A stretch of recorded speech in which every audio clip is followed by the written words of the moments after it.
The village of Pedra do Vale woke up every day with the corner of the roosters and the ranger of the wooden gates. But at dawn, the silence was thick like a dense mist that drowned the air and words. The sound of Antonio Gadelha's dragged steps echoed through the stones of the main street, surrounded by suspicious eyes and half-circled windows. No one dared to talk aloud about what was about to happen, but everyone knew. Antonio walked with dignity, although the chains on his wrists made the iron sing in a tone of condemnation. He was not a killer, that was sure. And deep down, the village also knew or preferred not to know. Fear had swallowed the reason for the neighbors. The municipal judge, pressured by the interests of large farmers, wanted a quick culprit to calm his spirits. And the silent and lone peasant seemed to serve the role well. While led to the damp cell in the small chain, his mind was not concerned with death, but with Barroso. It was an animal that he had raised with his own hands from birth. A bull who understood the world through the eyes of the man who feeded him. Antonio had no children, no wife, no brothers. He had only that bull and silence, a silence that now accompanied him to the last days of his life. The guard pushed him lightly into the cell. The sound of the metal lock echoed as a final sentence. Sitting in a corner of cold ground, Antonio looked up at the small grid window and whispered without voice, "I just wanted to see him one last time." The sky was still dark, but inside him already dawned the hope that the truth somehow would find his way. Barroso was more than a breeding animal. It was a living memory of each sacrifice of Antonio. When he was still a calf, the Taurus was born weak, rejected by his mother, and Antonio himself had to feed him with bottles made of bottles of cut wine in half. He slept beside him in the early days, wrapped in old covers, warming his body with his own. It was a forged bond not only for care, but for a shared loneliness that man and animal seemed to understand without needing words. Over the years, Barroso had become the most respected animal in the region, not by force, but by docility. It was the only one who did not need a stick or loop. He walked beside the owner like a faithful dog. Many found the kind of relationship between man and bull. They said Antonio was talking to him like people. But I saw them together, understood that there was something different there. Something deeper than common sense could understand. Antonio knew that Barroso sensed his absence. The animal was restless, walked in circles, hit the hull on the floor, and moved to nothing. The farm caretaker, a young boy named Joaquim, had tried to feed him, but the bull refused to eat. He was standing, looking at the gate, as if he expected the owner to return at any time. It was a silent, early morning, loaded with feeling. In the cell, Antonio thought of him more than he thought about his own death. He closed his eyes and remembered the animal's warm breath, the afternoons where they would make the earth together, the shadow of the tree where they rested. If only I could see him one last time, he murmured to himself. It was not just for longing. It was as if, somehow he could not explain, Barroso could help him. As if the bull also knew that this story was not over yet. The village of Pedra do Vale was small, but carried the tension of a large city. There they all knew each other, and each other's sins were stored under the mantle of silence. Those who spoke too much ended without land, without work, or, in the case of Antonio, without freedom. Since the crime happened, the death of the farmer Oticilio, the languages have shrunk, and the eyes turned into the corners as if the truth had been buried by the body. Oticilio was not an easy man. Hard with employees, relentless with family, greedy with neighbors. I had many enemies and very few true friends. His brother Ezekiel inherited the earth almost immediately after the tragedy and was the first to point his finger at Antonio, claiming that he had been seen arguing with Oticilio days earlier. That fight, for a fence moved a few meters, became the centerpiece of the prosecution. Few knew, or pretended not to know, that Ezekiel owed money to his brother and inheriting the land would erase his debt. But to talk about it was to play fire on the dry field. Judge Antero, a man of few scruples and many debts of favors, accepted the complaint without contestation. And the neighbors who once had coffee with Antonio at the fairs now look away as they passed through the police station. No one dared to intervene. Not even Dona Filomena, midwife of the village, who knew that Oticilio had threatened Antonio before. Neither Joaquim, who had heard suspicious conversations on the night of the crime. It was as if a mist of fear had suffocated the words. Voices attached to throats that trembled more for the revenge of the powerful than for the remorse of seeing an innocent being condemned. The discord that led Antonio to prison, not born out of nowhere, was slowly cultivated as a weed in fertile soil. It all started with a fence. A simple wood shifted a few meters into the Oticilio property in a time of rain and mud that confused the marks of the earth. Antonio swore that he had never played in that demarcation, that she had always been there. But Oticilio did a war. The discussion took place on an afternoon of covered sky. Witnesses said the screams could be heard to the mill. Oticilio, exalted, threatened to call the henchman, and Antonio, firmly, just replied, "One does not steal what is already yours." These were words said calmly, but they echoed as an affront. Oticilio swore revenge right there. Ezekiel, silent at a distance, only watched with the eyes of those who already planned what would come next. Days later, Oticilio was found dead near the stream. A right blow to the back of the neck with no sign of struggle. The missing machete, the footprints erased by the rain from the night before. There were no witnesses, only assumptions. And among the assumptions, the shadow of the discussion was sufficient to paint Antonio as the ideal killer. A man alone, without a family, without money, and with an animal large enough to intimidate any rural jury. As the process unfolded with suspicious speed, the village remained silent. The shadow of discord stretched over each roof, every look, every sigh. It was not just the fence that had been moved, it was the fine line between justice and interest. And no one dared to cross it, for they knew that on the other side the price was too high. They said that land on the border between the farms Gadelha and Ribeiro was cursed. Since the days of Antonio's grandfather, two families disputed those few meters as if they were buried gold. There were stories of ancient deaths, pacts made under the full moon, blood poured out of vanity and greed. For the elders, that land never accepted peace, and anyone who tried to take possession of it was swallowed by the ambition. It was there that Oticilio died. His body was found stretched over the red mud, his head facing the east, where the sun was born. Rumors began even before the body cools. Some spoke of divine revenge. Others in accordance with brothers. But the easiest and more convenient explanation was to point to Antonio. He was near, had reasons, and there was no one to defend him. It was too perfect to be questioned. The land where it all happened was banned by order of the city hall. But curiously, a few days later, Ezekiel had a new fence lifted, expanding his possession. He claimed that he was just restoring the old division based on documents that no one ever saw, but the judge accepted without blinking. It was from there that Joaquim, the homemade young man of Gadelha farm, began to suspect that there was something very wrong. Even so, no one listened to him. Joaquim was too young, too poor, son of a washerwoman. His voice in that village had no weight. He tried to talk to the delegate, but was ignored. He tried to look for the priest, but he advised him to pray and shut up. The earth, spotted with blood and silence, seemed to laugh at the living, feeding on the injustice that flourished over its hardened surface. The morning after Oticilio's death, the village woke up with fresh coffee and fake flavor in the air. At the tables of the simple houses, between tapioca and couscous, Antonio's name was chewed with suspicion. "I always found it strange," said Dona Herminia while stirring sugar in the cup.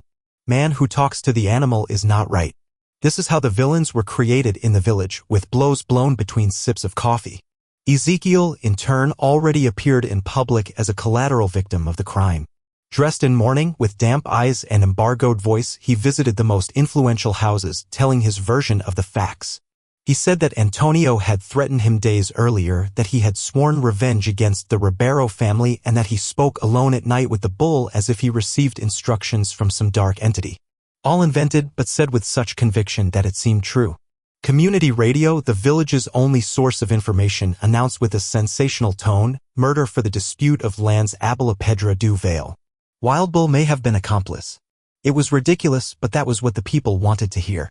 In times of fear, the truth loses to the narrative that best fills the void. And at that moment, Ezekiel's version gained strength like a dirty current, dragging Antonio's reputation to the bottom of the well. Joaquim heard everything silent. I knew it was a lie. He knew the boss had never been violent and that this bull was kinder than many men in the village. But the young man also knew that if he talked, he would become the next suspect, or worse, he would disappear in the bush like others before him. Fear was silent, the truth. And while the lies were served with hot bread and curd cheese, justice cooled on the plate of an innocent man. Antonio's trial was marked at a speed that surprised even the most cynical. There was no time for deep investigation, nor for expert analysis of the crime scene. The witnesses presented by the prosecution were people who were never close to the farm border on the day of the murder but who had something in common. They all owed favors or money to Ezekiel. In the muffled room of the makeshift forum, Judge Antero was driving the process as who reads a script already rehearsed. The testimonials were decorated, the well-fitted words, but without consistency. A woman said she heard shouts from Antonio's house but lived almost 2 kilometers away. Another man swore he saw the blood bull, information that was soon corrected when he remembered it was just dark mud. The defense lawyer was a rushed civil servant with apathetic look and resigned posture. As soon as he questioned the witnesses, when Antonio wanted to speak, his voice was cut with the justification that he had already declared himself innocent in the previous statement. He looked around looking for eyes to understand him. He found only lowered faces, restless hands, and silence. It was as if the whole village was in a trance watching the sacrifice of an anonymous goat. At the end of the session, the judge stated the blame without hesitation. Sentenced to death by hanging. Sentenced to be fulfilled in 7 days. 7 days for a man who has never taken the life of another. 7 days for the lie to be sealed by rope and knot. Antonio just lowered his head and whispered something few heard. Barroso wouldn't let it happen. A phrase that seemed crazy but soon would prove prophetic. The sentence was read in a late afternoon when even the wind seemed to have silent. The chapel bells did not touch, and the people who once were thrilled with any scandal now looked at Antonio with a mixture of pity and fear. There was something in his countenance that bothered. He didn't seem defeated.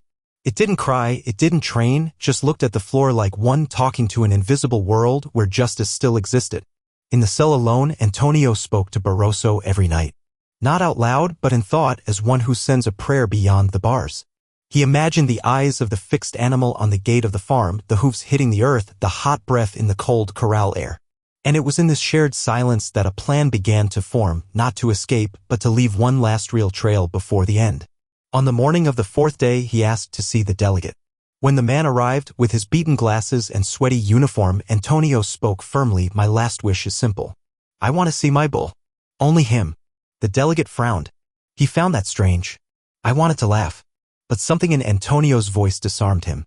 Perhaps it was the resigned tone or the way he stared at no blink. As if it were not a request, but a warning. The whisper spread quickly through the village. He wants to see the bull. Some laughed, others silenced. But none ignored. Ezekiel, upon hearing of desire, tried to prevent. He said it was absurd, waste of time. But the judge, curious and perhaps anxious for a spectacle, allowed it.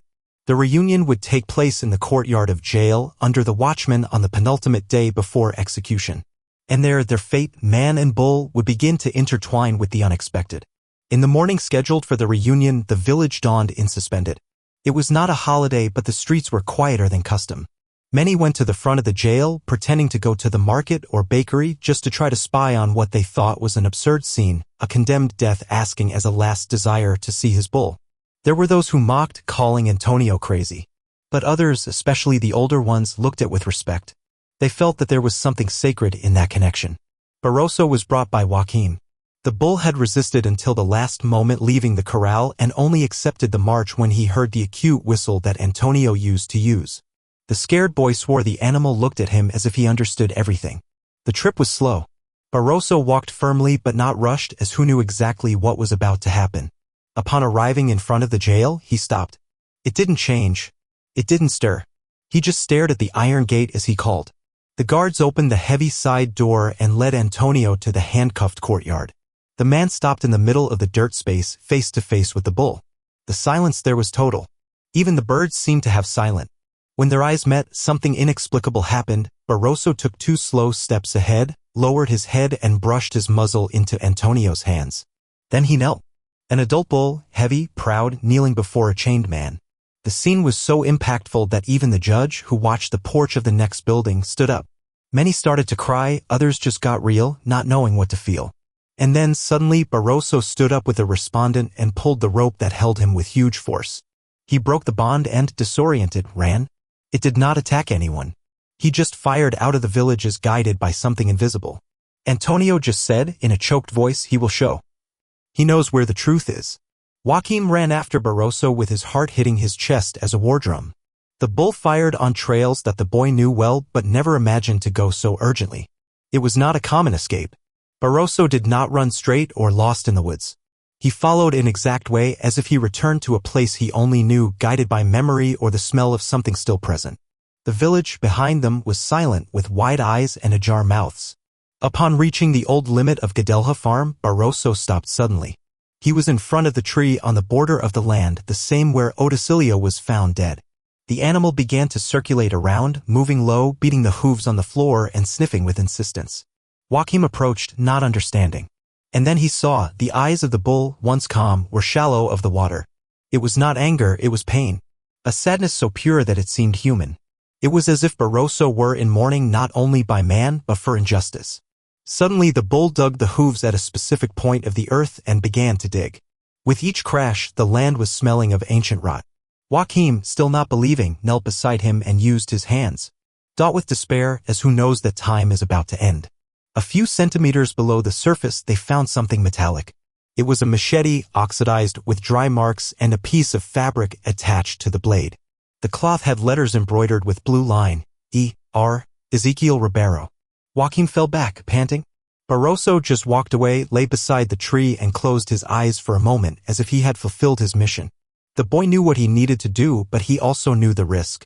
That was more than proof. It was a real cry from the earth, brought up not by men but by an animal that refused to accept the lie.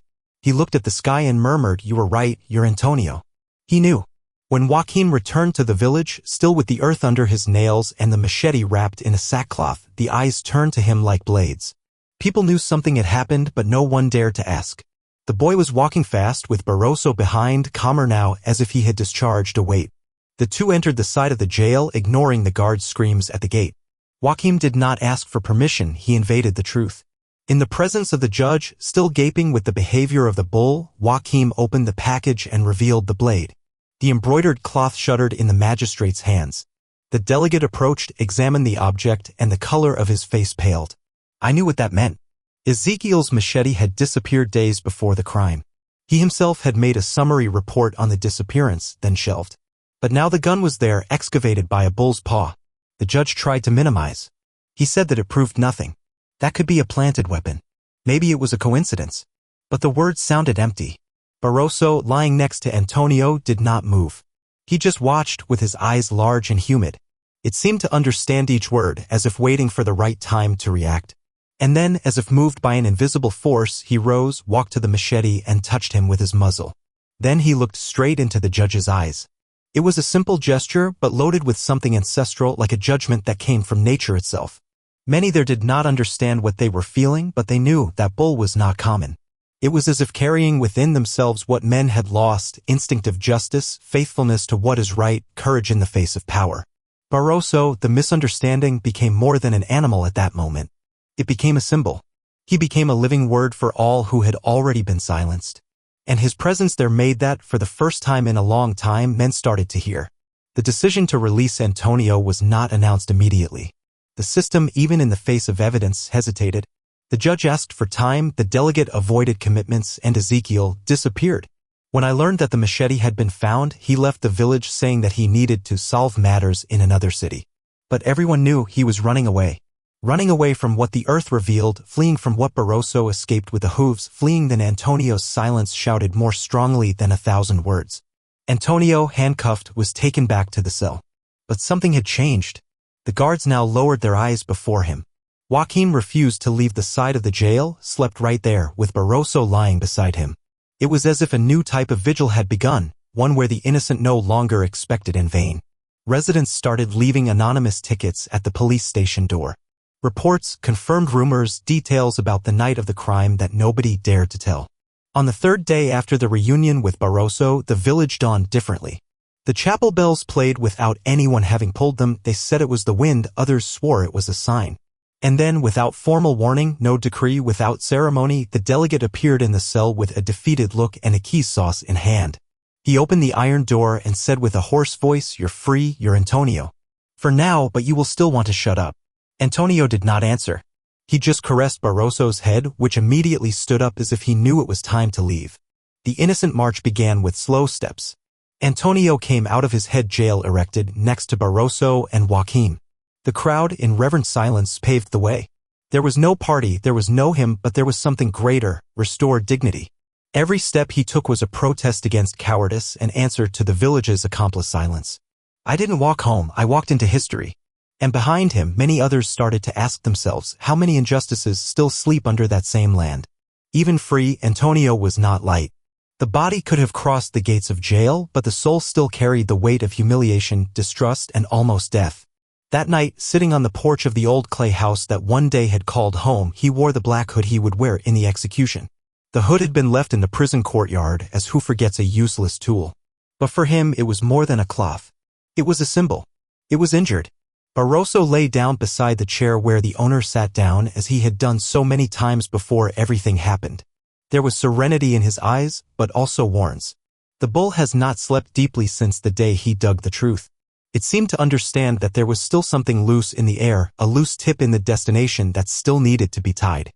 Joachim, in the kitchen, lit the fire to prepare a tea but did not say a word. The silence between the three was complete but full of meaning. Antonio held the hood in his hands and put him on his head for a moment. I wanted to feel the weight. I wanted to remember the proximity of death. The cloth smelled the rust, sweat, and wood. It remembered the short breathing and the heart-beating mismatch. When he withdrew him, his eyes were teary but dry. It was the weeping that does not run away. It was the cry of those who died without dying. And then he said, for the first time in days, they didn't just want my body. They wanted my silence. At that moment, he made the decision that would change the direction of the village. He would not hide, he would not shut up, and would not let fear grow between the walls of Pedra do Vale. He got up from his chair, put the hood folded on the table like a turned-down trophy, and looked at Joachim and Barroso. Let's end it. Really. And in that sentence, the beginning of a new struggle lived, no longer for life, but for the memory, justice, and the courage to break the cycle of cowardice. At dawn, the land of the village was shaken by a long sound that was not heard, the furious trotting of hoofs towards the central square. Barroso alone crossed the streets like a living storm. There was no rope, there was no guide, just purpose. Her heavy body shivered the windows, and her firm gaze was silent to the most skeptical. It was as if the earth trembled with shame before those who dared to bury it in silence. People left the houses in silence, not understanding what they saw. The bull stopped in front of the old city headquarters where the forum and the registry office now operate. He looked at the flag of the village and, with a deep mused, began to scratch the ground with the hooves, opening a wide groove right in front of the building. It was an ancestral protest, a wordless rebellion. An animal that refused the oblivion. Each beat on the floor seemed to say, you know what they did. Minutes later, Antonio arrived, mounted on an old donkey with Joachim on foot just behind. It was not a scene of glory, it was a procession of resistance. Seeing Barroso digging, the man did not stop him. He just approached, knelt beside the groove, and began writing on earth with his fingers, the truth buried here. But she didn't stay. It was a symbolic but powerful gesture. The crowd gradually graduated around without making noise. It was not a show, it was redemption. Judge Antero, when warned of the movement, looked out the window and paled. He acknowledged that the control was escaping through his fingers. Ezekiel had not yet returned, and now the people, once silent, began to lean. Not for their own courage, but for the example of an animal that dared to break the cycle. Barroso was not just a bull. It was the sound of the hooves in rebellion, the drum of the awakening of collective consciousness. The tree where the machete was found began to attract people like a profane sanctuary. Located at the limit forgotten between the farms, its wide, twisted cup seemed to carry all the secrets of the village. Formerly used as a landmark, then as a secret point of meetings, and, finally, the scene of a covered murder, it was now becoming a symbol of exposed injustice. Barroso stopped there every afternoon as who watches the tomb of truth. It was Joachim who proposed to take the people to that tree, that everything was told, without court, no paper, without judge. Antonio agreed. It was time to name the whispers. They called the people to the following Saturday. Not as protest, but as a testimony. Let's not scream, let's remember, Antonio told a small group of neighbors. And the invitation has spread as dried grass by the hands, by the eyes, the guilt. On the scheduled day, almost the whole village attended. Some out of curiosity, others out of repentance, and many for fear of what would be revealed. Under the tree, Antonio told the story from the beginning, the land dispute, the threats, the accomplice silence, the false judgment. There was no screams. Each sentence was spoken with the exact weight of the truth, and each word landed as a stone in the chest of the gifts. Joachim, with the machete in his hands, showed the embroidered cloth. It was here that he dug it. It was not an invention, it was the floor that shouted. Barroso in the end approached the tree. He leaned his head on the trunk and stayed there, as well as saying goodbye to an old acquaintance. The crowd, in respect, remained silent. At that moment there was no innocent that he did not feel complicit, nor guilty that he did not want forgiveness. The shadow tree was no longer hiding and turned altar. And what was previously forgotten now was the floor of memory, rooted in truth, pain, and redemption. After the meeting under the tree, something awakened in the village. It was not just a commotion, it was restless. A collective feeling that other truths were buried, spread across those dry lands, suffocated by years of silence and convenience. It was then that Antonio had a bold idea, digging around the tree. Not for evidence, but for symbolic justice. If they lied about one thing, how many more are under the earth? He said. Simple men, suspicious young people, and even some women started digging. No machines, no haste, no promises. They dug with shovels, hoes, even with their hands. On the second day of excavation, they found an old rusty, almost undone, buried at a little over 1 meter. Inside, papers with records of land sales, torn documents, receipts with the name of Oticilio, and, the most impactful, notes that linked Ezekiel to bribes made to Judge Antero. The evidence not only reinforced the scrutiny of Antonio's trial, but also revealed a larger scheme: land diversion and manipulation of land records. It was the kind of thing that many suspected, but no one dared to confirm. Now the hole dug there was not only physical, it was an open wound in the soul of the village. And from him he drained the pus of years of corruption, fear, and submission. The judge, when confronted publicly with the documents, tried to escape at dawn, but was intercepted by 3 cowboys who had dug along with the others. They didn't hurt him. They only brought him to the tree and made him sit in her shadow. Antonio looked into the eyes of the man who had condemned him to death and said, "The righteousness you buried, the earth itself took care of digging into." And with that, more than a man's innocence was restored. The truth finally sprang from the hole that so many tried to cover with fear. The machete found by Barroso had been handed over to the new delegate of the village, a younger man coming from another region sent after the immediate dismissal of his predecessor. But before being locked in drawers and official files, the machete was taken once again to Antonio. It was the same as one day he had sharply to Oticilio as a favor between neighbors before discord. Seeing that object now stained by crime and rediscovered by his bull was like facing a reopened scar. Antonio didn't play him. He just stared at him for long minutes. In memory came the last time I had been with Oticilio. He remembered how he delivered that sharp machete, how the other just waved his head without thanks. He also remembered to hear, days later, that Oticilio had lost him. A detail that at the time did not seem important. Now, the center of everything was revealed, the key that could have changed its destiny if it had been taken seriously. Expertise confirmed that dry blood in the slide of the blade belonged to Oticilio and that the remaining fingerprints did not belong to Antonio. Although all this was no longer new to those who followed the march of truth, there was something powerful at that time: the officialization of innocence. For the first time in weeks, the truth was not only in the eyes of Barroso or the mud of the earth, but in a document signed with stamp and responsibility. The previously forgotten machete would now be stored as proof of resistance. But before that, Antonio asked him to be exposed in the village community hall next to a small board with the following sentence: "An animal has dug what men buried. May silence never say injustice." It was his way of turning the pain into legacy. The machete was no longer a symbol of death and became a reminder that even trying to erase the story, it can be unearthed by stubborn hooves and loyal hearts. While the machete gained its new function as a restored symbol of justice, a detail still worried Antonio and Joaquim: the piece of cloth embroidered with the initials E.R. He had been found stuck in the blade as if it were part of a torn clothing during the crime.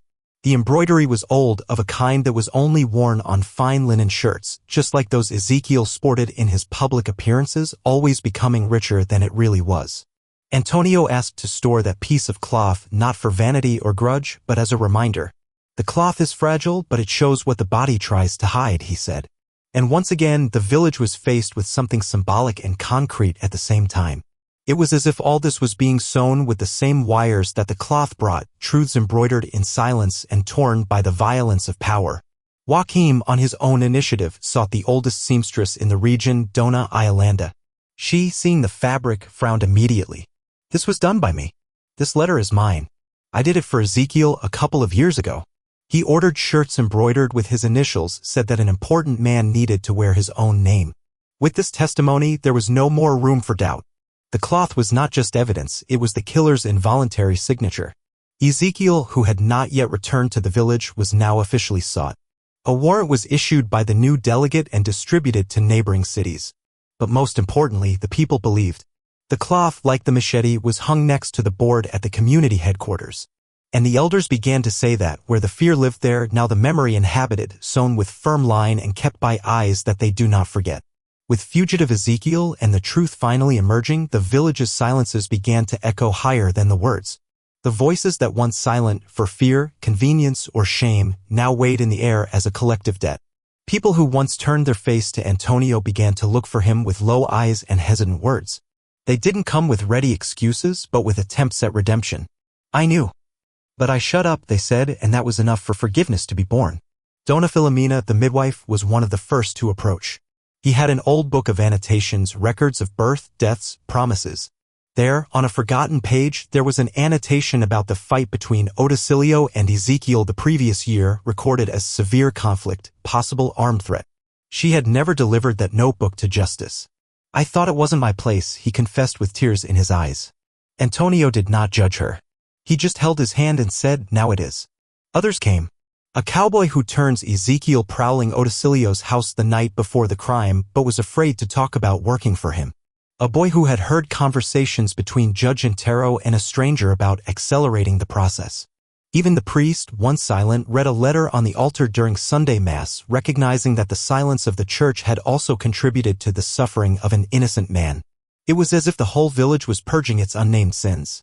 And in the midst of this collective confession movement, one truth became clear: what almost killed Antonio was not just the lie.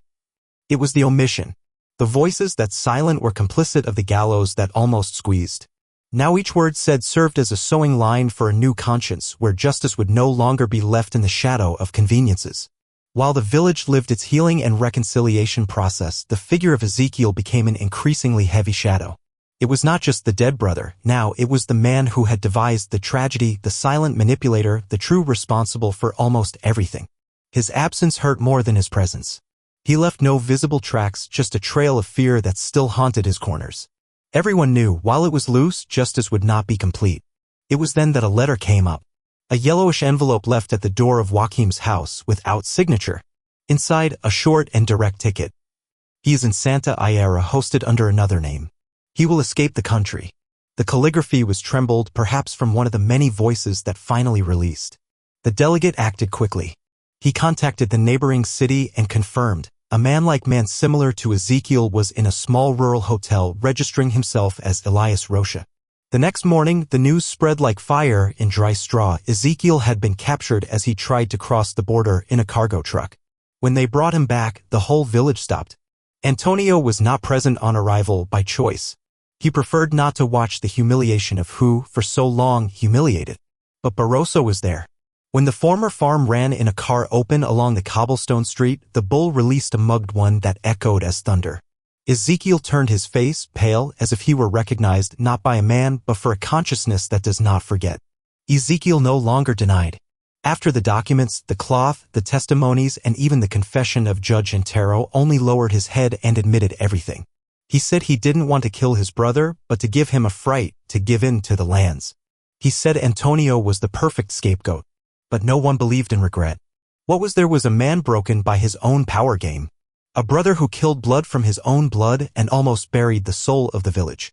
The new trial was scheduled for the village community hall by decision of the delegate and under strong popular pressure. There was no more confidence in the old forum. Now, the walls of mud and wood, where before June festivities and baptized, became the scene of true justice. The people filled the space not by thirst for revenge, but due to closing. It was time to hear what everyone already knew from the mouth of his own culprit. Ezekiel entered escorted, handcuffed, with the countenance of those who aged 10 years in 2 weeks. He no longer wore embroidered linen, nor beaten the smile of superiority. He sat before the makeshift table of judgment where the new judge, a simple man, coming from outside, with straight look commanded the session. When they gave him the word, he did not try to defend himself. He just asked to speak. I killed my brother, he said with his embargoed voice. I killed for greed and threw my blame on a good man because I thought no one was going to care about him. The words fell on the gifts like stones. Some cried. Others lowered their heads, embarrassed for believing the lie. Antonio, sitting at the bottom of the room, showed no anger. Just listened.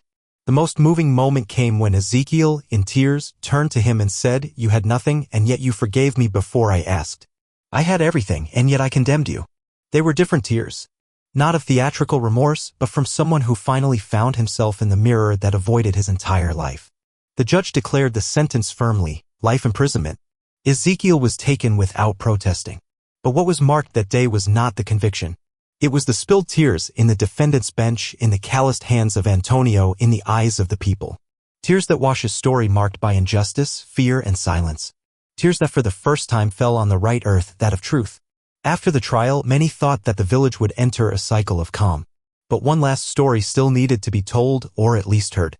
A young man with shy eyes and simple clothes approached Antonio a few days after the sentence. It was called Elijah. He brought with him only a straw hat in his hands and a past hidden in his chest. When he spoke, his voice came out almost in whisper, "I am the son of Oticilio. I came to ask for forgiveness." Antonio, who washed his hands on the well of the square, looked at him with serene astonishment. Elias explained that he had been raised away from the village, the result of a relationship that Oticilio kept with a woman out and never officially recognized. He was raised by his mother but had always known who the father was. After his death, he learned of Antonio's arrest and was silent out of doubt, not knowing if it was his story as well. Now, with the truth coming out, I could no longer carry the weight of the omission. Antonio said nothing immediately. He just got up and watched him for a few seconds that seemed eternal. Then he made the gesture no one expected. He hugged the young man. It was not a formal hug, not even brief. It was one of those hugs that break decades of grudge, which release generations from the cycle of guilt. "If you are the son of Oticilio, then he is blood of the earth. And the earth deserves peace," he said. Elijah cried like who has never been allowed to feel. That night, sitting in the shadow of the same tree that had kept secrets for so long, Elijah read aloud a letter he had written to his father. He asked for forgiveness for the mistakes he inherited even without making them and promised to be different. Joachim heard everything from afar with Barroso by his side. And in that scene, without audience, without judges, without police, true justice was sealed, the reconciliation between what was and what it can be. Because sometimes the greatest act of courage is forgiving who can no longer ask for forgiveness. Despite the formal liberation and moral acquittal before the village, Antonio's life did not return to what it was. His house had been looted during the days he was arrested, his tools disappeared, and even the corral where Barroso slept was sold in an irregular auction by order of Ezekiel before fleeing. Freedom has come, yes, but accompanied by devastated land. It was as if every free step now has to be rebuilt on rubble. The city refused to compensate him. They said there was no cool background for that. The ancient judge had been away, but his tracks were everywhere. Disappeared papers, destroyed files, buried deeds. Antonio walked through the village like a freed man, but still stepping on the mud of injustice. His bare feet felt no relief, they felt the weight of what they took from it without formed guilt. It was then that the residents mobilized. First, spontaneously, one left a bag of rice at the door of his house, another, a new hoe. The children played again in their backyard as if they wanted to return his laughter. Joachim organized a kitty between neighbors and friends, selling small breads and sweets made by Donna Filomena. The goal was simple, to rebuild what the system had destroyed. Not as charity, but as repair. And in this process, Antonio found that freedom is not just to open a cell, it is to return dignity to those who were deprived of everything. It was as if their steps marked the ground, no longer like a survivor, but as a symbol. And with every firm foot, the village learned, whoever silences in the face of injustice helps to trample the freedom of others. And who notices begins to heal. Barroso had aged. Not in the muscles, which still sustained their strength, nor in the look, which kept the same serene shine as usual, but in the time that seemed to pass different inside it. From the day he dug the earth and unearthed the truth, the bull had become more than animal, it was now a symbol, guardian, and living legend. Children came to see him, touch him with reverence, as if there was the soul of justice. But he, silent, always returned to the same place when the wind blew, the tree. It was there, lying under his twisted roots, he spent hours on end as if he still heard whispers from the floor. And that afternoon when the clouds weighed on the sky, Barroso lay again under the shadow of the tree and this time stayed. The wind blew stronger, bringing with it dry leaves, dust, and something no one could explain, a collective shiver on the skin of those who knew him. Joachim was the first to notice that Barroso would no longer get up. Antonio arrived in silence. She sat next to her friend's still body and didn't cry. He ran his hand over the animal's back with such a delicate affection that he seemed to play a sleeping son. He fulfilled his role more, he said, looking at the loaded sky. The wind blew hard again, as if confirmed those words. And then, for the first time in many years, Antonio prayed. Not with decorated words, but with the heart, for a bull that taught men what they themselves had forgotten. The whole village came to say goodbye. There was no wake, but there was silence. A silence full of respect, guilt, reverence. Barroso was buried at the foot of the shadow tree with a simple plate made of wood. Here rests the one who dug up the truth. And the wind, which that day seemed to come from far away, carried the leaves to the top of the mountains as if spreading the memory of an animal that never said a word, taught the world to hear. Barroso's death marked not only the end of a cycle but the beginning of something new, something unexpected. In the days that followed his funeral, a feeling of emptiness stopped on Pedra do Vale. The absence of the bull was felt as the absence of a guardian. But it was precisely in this vacuum that the turnaround announced itself. A stranger arrived in the village, coming from the capital. It did not bring cowboy clothes, no accent of the backlands. It brought leather paste, technical look, and documents. His name was Dr. Alan Carr, federal prosecutor. He was looking for Antonio Gadelha. He said the repercussion of the case, which had reached the newspapers of large cities, had attracted the attention of the prosecutor and a human rights defenders association. The case had been reopened at the federal level, and with it, proceedings arose against the state for neglect, judicial persecution, and very serious moral damages. The Lord not only survived an injustice. The Lord exposed an rotten system, said Alan Carr. And that can't go unpunished. Antonio, surprised, could not react. He had always thought that his struggle would end there in the village between the known faces and Barroso's memory. But now I realized that what lived resonated beyond the fence. The turnaround was not just personal, it was institutional. A corrupted judge would be tried. An entire system would be pressured to respond. And the most surprising, a foundation has offered to transform history into a book, and part of the profits would be reversed to Antonio and educational initiatives in the village. The news toured the streets as a storm. For the first time, the people understood that justice could also be reparation. Not just acquittal, but reconstruction. Joaquim smiled when he heard everything. Barroso dug up more than one machete, his Antonio. He dug up the country. And that afternoon, while the sky finally opened after days of wind and shadow, it was clear the turnaround of life was not the end. It was the real beginning. Pedra do Vale, for many years, was synonymous with silence. Silence in the face of injustice, greed, fear of the great. But with the fall of the powerful, the return of Antonio, and the legacy left by Barroso, the village woke up. Not overnight, nor with fuss. It was a slow, almost shy awakening, like a child opening his eyes after a long nightmare. The first signs came with young people. Inspired by Joaquim, a group began to record the story of Antonio in murals and simple texts. They wrote on the walls of the market, drew Barroso on the doors of the houses, embroidered resistance phrases in the dishcloths sold at the fair. Truth is born from the earth, read at the school gate. Holdings don't lie was painted in the public drinking fountain. The art became a weapon and inheritance. The leaders have changed. The previous mayor, ally of Ezekiel, resigned silently after allegations of deviation. In his place, he took over Professor Lourdes, a strong woman, black, daughter of farmers, and a long time ago. In his possession, he said a single sentence, "Let's govern," as Barroso walked, firmly and without tie. The village applauded standing. For the first time, Pedra do Vale was conducted not by interests, but for truth. More than reforms, what changed was the spirit. The people came to meet not only to pray or celebrate, but to discuss, think, create. The old chain was transformed into a library. The courtyard where Antonio was almost hanged became a square, with benches and a simple bust, not his, but Barroso. The village had awakened, and although he knew that there would still be dark nights, now he knew that there is always a dawn for those who plant justice with their own hands. The new trial was not about Ezekiel, this one was already closed by the formal justice. The new judgment was symbolic. An act promoted by the community itself, held in the community hall, and broadcast live on the radios of neighboring cities.